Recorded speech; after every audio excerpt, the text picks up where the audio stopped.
नमस्कार विद्यार्थियों, आज हम ऑर्गेनोमेटेलिक कंपाउंड्स के क्लासिफिकेशन के अंतर्गत डीलोकेलाइज्ड पाई बॉन्डेड कंपाउंड्स के बारे में जानेंगे। तो देखो, इससे पहले के वीडियोस में मैंने आपको बताया था कि जो ऑर्गेनोमेटेलिक कंपाउंड्स यानी कारक धात्विक यौगिक होते हैं, इनका वर्गीकरण है वो कई मापदंडों के आधार पर किया जाता है, जिसमें एक मापदंड था मेटल के साथ जुड़े हुए ऑर्गेनिक ग्रुप की नेचर के आधार पर ऑर्गेनोमेटेलिक कंपाउंड्स दो प्रकार के होते हैं, सिंपल ऑर्गेनोमेटेलिक कंपाउंड्स और मिक्स्ड ऑर्गेनोमेटेलिक कंपाउंड्स। और एक दूसरा मापदंड था कार्बन मेटल बॉन्ड की प्रकृति के आधार पर कारक धात्विक यौगिकों का वर्गीकरण। तो कार्बन मेटल बॉन्ड की प्रकृति के आधार पर कारक धात्विक यौगिक कई प्रकार के होते हैं, जैसे ionic compound, covalent compound, bridge bonded compound और डीलोकेलाइज्ड पाई बॉन्डेड कंपाउंड्स। तो आज हम डीलोकेलाइज्ड पाई बॉन्डेड कंपाउंड्स के बारे में जानेंगे। तो देखिए, इन यौगिकों के अंदर जो ऑर्गेनिक ग्रुप होता है, कार्बनिक समूह होता है जो मेटल के साथ जुड़ा हुआ होता है, उस कार्बनिक समूह में सामान्यतः डीलोकेलाइज्ड पाई बॉन्ड होते हैं। यानी ऑर्गेनिक ग्रुप में ऑर्गेनिक ग्रुप्स में सामान्यतः डीलोकेलाइज्ड पाई बॉन्ड होते हैं। डीलोकेलाइज्ड पाई बॉन्ड होते हैं, यानी जो मेटल के साथ कार्बनिक समूह जुड़ा हुआ है, जो ऑर्गेनिक ग्रुप जुड़ा हुआ है, उस ऑर्गेनिक ग्रुप में सामान्यतः विस्थानीकृत पाई बंध होता है। ठीक, नेक्स्ट बिंदु की बात करें तो इस प्रकार के कंपाउंड्स हैं वो जनरली ट्रांजिशन मेटल्स के द्वारा बनाए जाते हैं, यानी संक्रमण धातुओं के द्वारा इस प्रकार के कंपाउंड्स है वो जनरली बनाया जाता है, यानी ट्रांजिशन मेटल्स के द्वारा इस प्रकार के कंपाउंड बनाए जाते हैं। अब देखो, ट्रांजिशन मेटल इस प्रकार के ऑर्गेनोमेटेलिक कंपाउंड्स क्यों बनाती हैं? क्योंकि इनमें क्या होता है, इनमें रिक्त डी कक्षकों के साथ साथ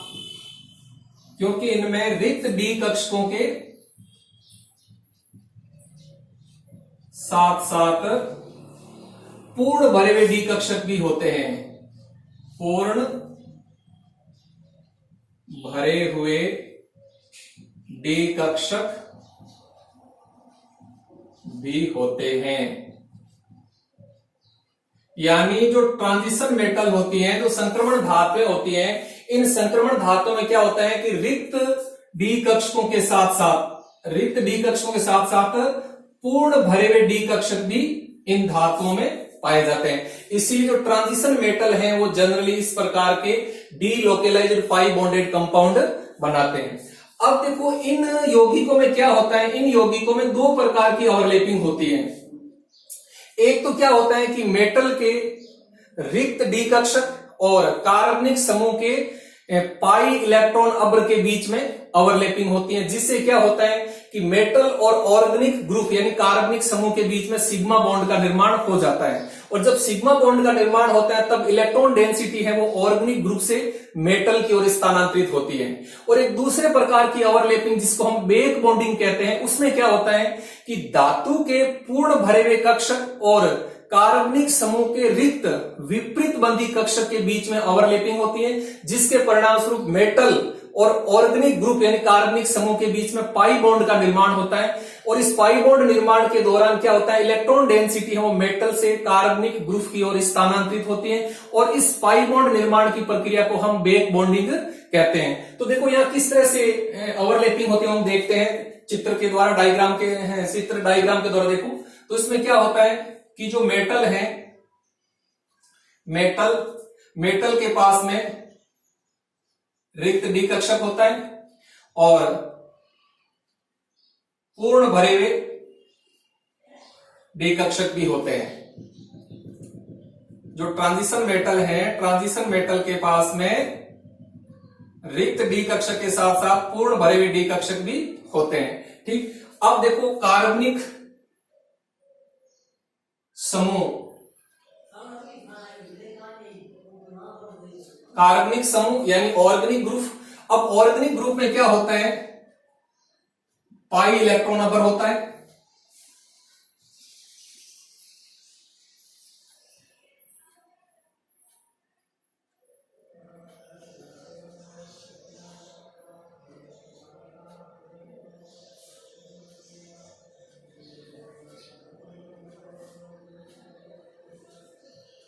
ये पाई इलेक्ट्रॉन, अब्र, अब्र का मतलब कक्षक। ठीक, अब देखो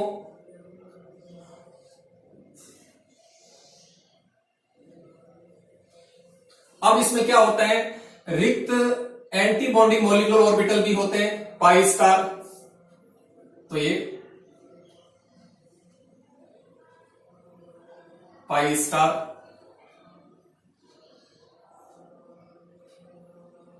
ये पाई स्टार है, यानी रिक्त विपरीत बंदी कक्षक। अब देखो यहां क्या होता है, मेटल का रिक्त कक्षक और ऑर्गेनिक ग्रुप का पाई इलेक्ट्रॉन अब्र, इनके बीच में ओवरलैपिंग होती है। तब क्या होता है, जो इलेक्ट्रॉन डेंसिटी है वो कार्बनिक ग्रुप से मेटल की ओर स्थानांतरित होती है इस तरह से, और यहां सिग्मा बॉन्ड का निर्माण हो जाता है मेटल और ऑर्गेनिक ग्रुप के बीच में। ठीक, अब दूसरे प्रकार के ओवरलैपिंग में क्या होता है कि कार्बनिक ग्रुप के पास में, ऑर्गेनिक ग्रुप के पास में जो रिक्त विपरीत बंदी कक्षक पाई स्टार होता है, तो पाई स्टार और धातु के पूर्ण भरे हुए डी कक्षक के बीच में ओवरलैपिंग होती है। तब क्या होता है, इलेक्ट्रॉन डेंसिटी है वो मेटल से, इलेक्ट्रॉन डेंसिटी मेटल से कार्बनिक ग्रुप की ओर स्थानांतरित होती है। देखो इस तरह से, और यहां पाई बॉन्ड का निर्माण होता है। ठीक, अब देखो जब मेटल के पूर्ण भरे हुए डी कक्षक और ऑर्गेनिक ग्रुप के रिक्त विपरीत बंदी कक्षक यानी पाई स्टार के बीच ओवरलैपिंग होती है, और उस दौरान क्या होता है, पाई बॉन्ड का निर्माण होता है और इलेक्ट्रॉन डेंसिटी मेटल से कार्बनिक ग्रुप की ओर स्थानांतरित होती है। इस प्रक्रिया को हम कहते हैं बेक बॉन्डिंग। क्या कहते हैं, बेक बॉन्डिंग। इसको हिंदी में कहते हैं पश्च आबंधन। तो कई बार पूछ लेते हैं कि पश्च आबंधन यानी बेक बॉन्डिंग क्या होती है, समझाइए। तो मेटल और ऑर्गेनिक ग्रुप के बीच में जो पाई बॉन्ड निर्माण की प्रक्रिया होती है, जिसमें इलेक्ट्रॉन डेंसिटी मेटल से कार्बनिक ग्रुप की ओर स्थानांतरित होती है, जिसमें मेटल के पूर्ण भरे हुए डी कक्षक और कार्बनिक समूह के रिक्त विपरीत बंदी कक्षक के बीच में ओवरलैपिंग होती है, उस प्रक्रिया को हम बेक बॉन्डिंग कहते हैं। तो इस प्रकार से ये delocalised pi bonded compounds होते हैं। अब देखो जो delocalised pi bonded compounds होते हैं, ये जनरली मुख्यतः दो प्रकार के होते हैं। दो प्रकार के होते हैं, एक होता है sandwich compound, sandwich compounds, sandwich compounds, और दूसरा प्रकार होता है olefin and acetylene, acetylene compounds. यानी ये जो विस्थानीकृत पाई बंद युक्त कंपाउंड से, ये जनरली दो प्रकार का है, सैंडविच कंपाउंड और ओलिफिन एवं एसिटिलीन कंपाउंड्स। अब हम इनके बारे में जानते हैं कि सैंडविच कंपाउंड क्या होते हैं और ओलिफिन एवं एसिटिलीन कंपाउंड्स क्या होते हैं, उदाहरण सहित इनके बारे में देखते हैं। तो नेक्स्ट देखो,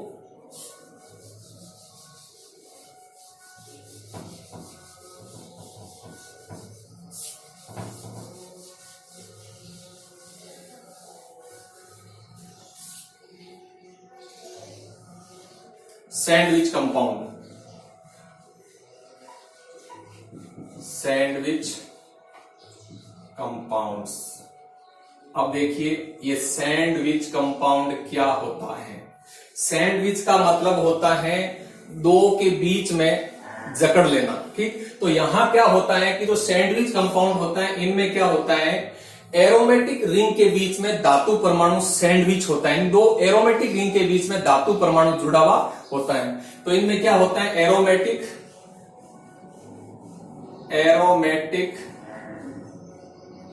रिंग्स के मध्य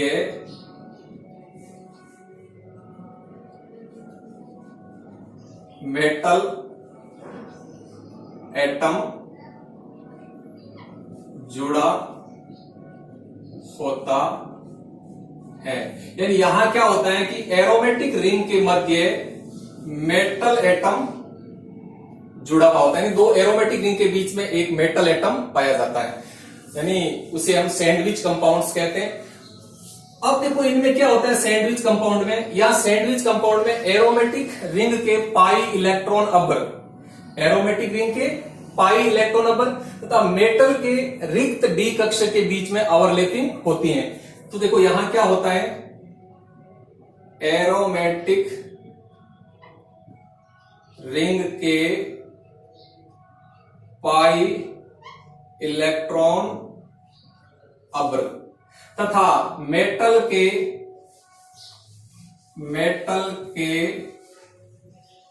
रिक्त डी कक्षक के मध्य ओवरलैपिंग होती है। यानी यहां क्या होता है, एरोमेटिक रिंग के पाई इलेक्ट्रॉन नंबर और मेटल के रिक्त डी कक्षक के मध्य ओवरलैपिंग होती है, जिसके परिणामस्वरूप सिग्मा बॉन्ड का निर्माण हो जाता है। ठीक, अब हम इनके एग्जाम्पल की बात करें, सैंडविच कंपाउंड के उदाहरण देखें, एग्जाम्पल्स। तो सैंडविच कंपाउंड के बहुत सारे एग्जाम्पल्स होते हैं, जिसमें एक बहुत इंपॉर्टेंट एग्जाम्पल है फेरोसिन।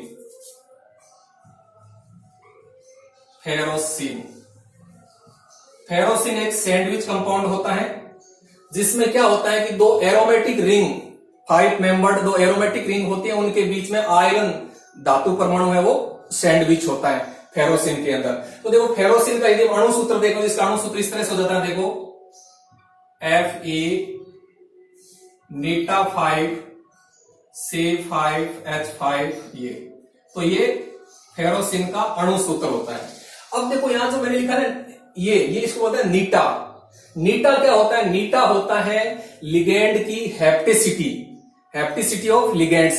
अब देखो हैप्टिसिटी ऑफ लिगेंड्स क्या होती है, किसी लिगेंड में उपस्थित उन परमाणुओं की संख्या जो मेटल के साथ बॉन्ड बनाते हैं, उन परमाणुओं की संख्या को हम लिगेंड की हैप्टिसिटी कहते हैं, और हैप्टिसिटी को हम नीटा नामक संकेत के द्वारा प्रदर्शित करते हैं। अच्छी तरह से ध्यान रखना, लिगेंड की हैप्टिसिटी क्या होती है, यानी लिगेंड में उपस्थित उन परमाणुओं की संख्या जो मेटल के साथ बॉन्ड बनाते हैं, उन परमाणुओं की संख्या को हम उस लिगेंड की हैप्टिसिटी कहते हैं। यहां देखो C5H5 जो लिगेंड है, जो कार्बनिक ग्रुप है, इसमें 5 परमाणु हैं जो मेटल के साथ बॉन्ड बनाते हैं, इसीलिए इस C5H5 ऑर्गेनिक ग्रुप यानी लिगेंड की जो हैप्टिसिटी है वो 5 है, इसलिए मैंने यहां लिखा नीटा 5 की, यानी लिगेंड की हैप्टिसिटी को शो करते हैं। अब देखो इस फेरोसिन का यदि हम संरचना सूत्र लिखना चाहें तो इस तरह से इसका संरचना सूत्र होता है। अच्छी तरह से देखिए इसका संरचना सूत्र, इस तरह से इसका संरचना सूत्र होता है फेरोसिन का। ये दो एरोमेटिक रिंग हैं, दो एरोमेटिक रिंग, और इनके बीच में आयरन परमाणु सैंडविच होता है। तो ये फेरोसिन का संरचना सूत्र हो गया। अब देखो यदि इसका आईयूपीएसी नाम लिखना चाहें फेरोसिन का, तो देखो आईयूपीएसी नाम क्या हो जाता है, यहां देखो 2 है C5H5, तो हम लिखेंगे 20। अब यहां ध्यान रखना, C5H5 की संख्या शो करने के लिए हम 20 लगाएंगे, डाई नहीं लगाएंगे, क्योंकि मैंने आपको बताया है नामकरण के अंतर्गत कि जब किसी लिगेंड में डाई, ट्राई, टेट्रा आदि शब्द उपस्थित हो तो उस लिगेंड की संख्या शो करने के लिए डाई, ट्राई, टेट्रा आदि पूर्व लग्नों का प्रयोग नहीं करते हैं, बल्कि उस कंडीशन में लिगेंडों की संख्या प्रदर्शित करने के लिए 20, 30, टेट्राकिस, पेंटाकिस आदि पूर्व लग्नों का प्रयोग करते हैं। तो अब देखो हम इसका आईयूपीएसी नाम लेंगे तो हम लिखेंगे 20, इसके बाद में नीटा 5, अब इसका नाम लिखते हैं साइक्लोपेंटा डाइइनल साइक्लोपेंटाडाइनल आयरन, कोष्टक में आयरन की ऑक्सीजन अवस्था 2, ये इसका आईयूपीएसी नाम हो जाता है। तो ये हो गया सैंडविच कंपाउंड्स। जो दूसरा प्रकार होता है वो होता है ओलिफिन एंड एसिटिलीन कंपाउंड्स। ठीक, ओलिफिन एंड एसिटिलीन कंपाउंड्स। अब इनमें क्या होता है, देखो इन यौगिकों में दो तरह की ओवरलैपिंग होती है। इन यौगिकों में क्या होता है, मेटल के रिक्त डी कक्षक, मेटल के रिक्त डी कक्षक तथा ऑर्गेनिक ग्रुप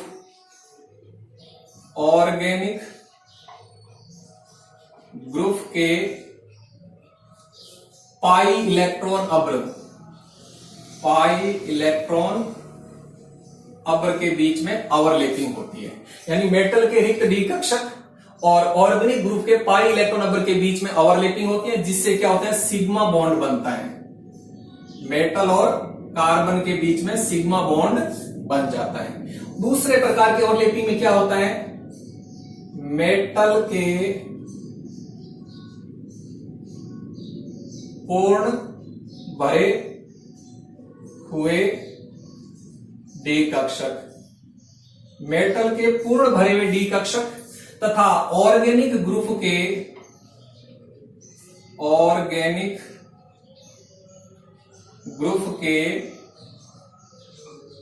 रिक्त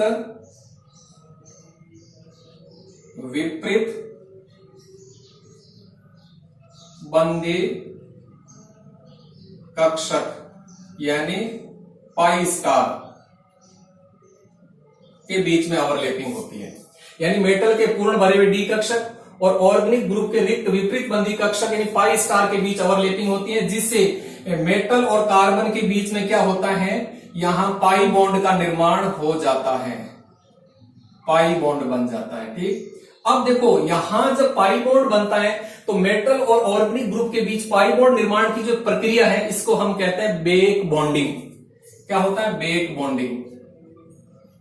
बेक बॉन्डिंग कहते हैं इसको। ठीक, क्या कहते हैं, बेक बॉन्डिंग। अच्छी तरह से ध्यान रखना, बेक बॉन्डिंग कहते हैं इसको हम। तो ये होते हैं ओलिफिन एवं एसिटिलीन कंपाउंड्स। यानी इनमें मेटल और ऑर्गेनिक ग्रुप के बीच में दो प्रकार की ओवरलैपिंग होती है। एक प्रकार के ओवरलैपिंग में सिग्मा बॉन्ड बनता है, दूसरे प्रकार के ओवरलैपिंग में पाई बॉन्ड बनता है। अब हम इसका एग्जांपल देखें। एग्जांपल्स यानी इनके बहुत सारे एग्जांपल्स होते हैं, जिसमें बहुत अच्छा उदाहरण है जाय से लवण। जाय से लवण। अब जो जाय से लवण में क्या होता है, यदि हम इसका अणु सूत्र देखें तो इसका अणु सूत्र यह हो जाता है पोटेशियम PtCl3 नीटा2 C2H4। ये इसका जाय से लवण का अणु सूत्र है, जो कि प्रथम सिंथेटिक ऑर्गेनोमेटेलिक कंपाउंड है, जिसको सर्वप्रथम सन 1827 में WC जायसे नामक वैज्ञानिक के द्वारा बनाया गया, जायसे लवण। अब देखो ये जो जायसे लवण है, ये एक क्या होता है, ओलिफिन यानी कंपाउंड्स है। अब देखो यहां जायसे लवण का यदि हम संरचना सूत्र देखें तो यहां क्या होता है, इसकी स्क्वायर प्लेनर संरचना होती है। देखो इस तरह से यदि हम इसका संरचना सूत्र देखना चाहें तो इस तरह से इसका स्ट्रक्चरल फॉर्मूला होता है, यहां Cl, यहां Cl, यहां Cl,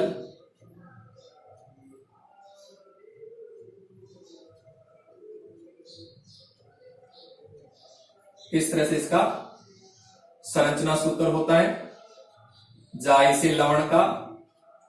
यहां पोटेशियम, यहां नेगेटिव, तो इस तरह से इनका संरचना सूत्र होता है। स्क्वायर प्लेनर स्ट्रक्चर होती है जायसे लवण की। अब इसका हम आईयूपीएसी नाम दिखे तो देखो पोटेशियम स्पेस ट्राई क्लोरो उसके बाद में नीटा 2 एथिलीन, फिर प्लेटिनेट, यहां प्लेटिनम के साथ में 8 लगाएंगे क्योंकि कोऑर्डिनेशन स्फीयर नेगेटिव है, तो प्लेटिनेट कोष्टक में 2, ये इसका आईयूपीएसी नाम होता है। दोबारा देखिए पोटेशियम स्पेस, फिर ट्राई क्लोरो, फिर नीटा 2 एथिलीन, प्लेटिनेट 2, ये जायसे लवण का आईयूपीएसी नाम हो जाता है। तो इस प्रकार से ये डीलोकेलाइज्ड पाई बॉन्डेड कंपाउंड्स होते हैं जो जनरली 2 प्रकार के होते हैं, सैंडविच कंपाउंड और ओलिफिनम एसिटिलीन कंपाउंड्स। अब आप असाइनमेंट के रूप में एक क्वेश्चन नोट कीजिए। क्वेश्चन लिखिए, निम्न पर टिप्पणी लिखो। निम्न पर टिप्पणी लिखो, उसमें एक तो लिखिए आप बेक बॉन्डिंग और दूसरा लिखिए हैप्टिसिटी ऑफ लिगेंड। आपको इन दोनों पर नोट्स लिखना है। एक तो लिखना है बेक बॉन्डिंग पर और एक लिखना है हैप्टिसिटी ऑफ लिगेंड्स। नेक्स्ट वीडियो में हम लिथियम के ऑर्गेनोमेटेलिक कंपाउंड्स के बारे में पढ़ेंगे जिनको हम सुपर ग्रिग्नार्ड रिएजेंट भी कहते हैं। धन्यवाद, थैंक यू।